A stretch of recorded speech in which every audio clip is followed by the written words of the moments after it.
MBS Radio se une a Himalaya.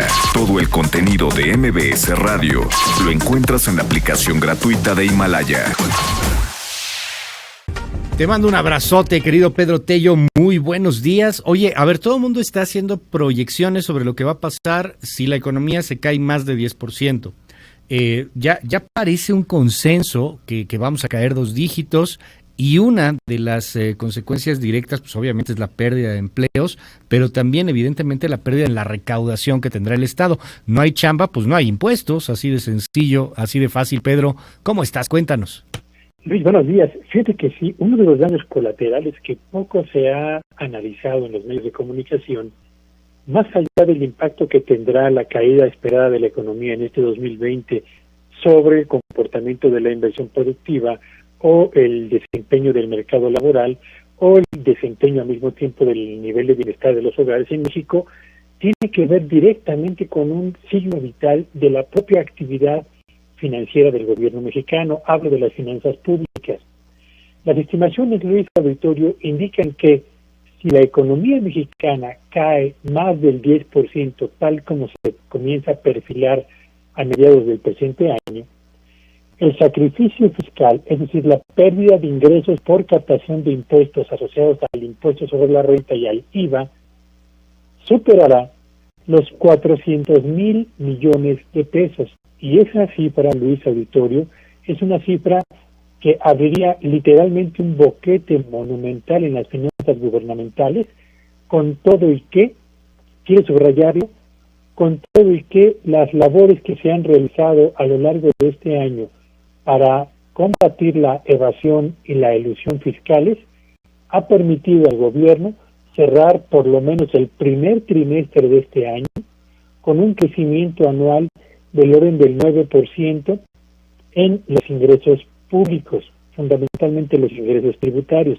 Pues bien, a pesar de ese magnífico resultado de los primeros 3 meses del año, lo que se espera ocurra en la economía y consecuentemente en la captación de impuestos en lo que resta de este 2020, Luis, apuntaría hacia un boquete monumental en las finanzas públicas que eventualmente lo podrán llenar con el empleo de los famosos fideicomisos que están desapareciendo, con la austeridad a la que han sometido al gobierno federal a lo largo del presente año, etcétera, etcétera.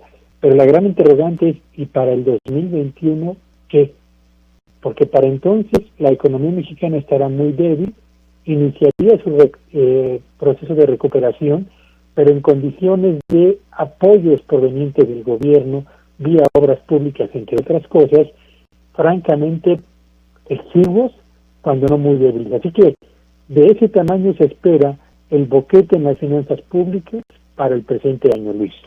Vaya, Pedro, pues es un tema muy preocupante. Oye, rápidamente un comentario sobre la encuesta de la Ibero, lo que sucedió ahí con la Ibero. Están proyectando 76% de personas que podrían terminar en pobreza por ingreso o con alguna de las carencias famosas del Coneval. 76%, 90 millones de mexicanos, poco más.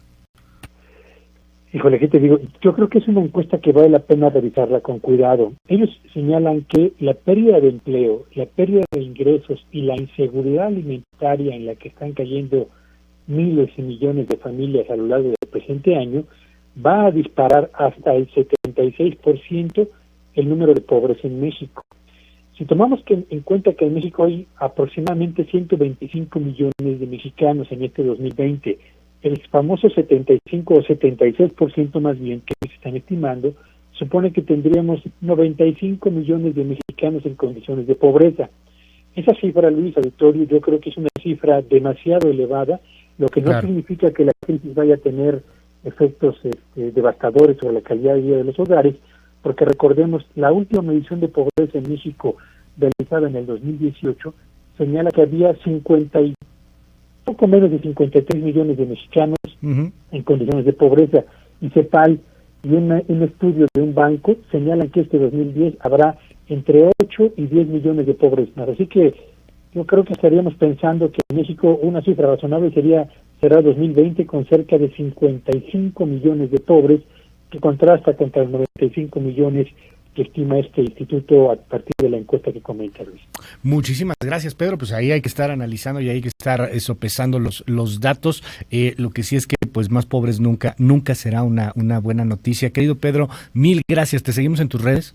Me encuentran en Twitter en @PetelloVillagrán. Que tengan un buen miércoles todos. Gracias, Pedro. Muy buen miércoles. MBS Radio se une a Himalaya. Todo el contenido de MBS Radio lo encuentras en la aplicación gratuita de Himalaya.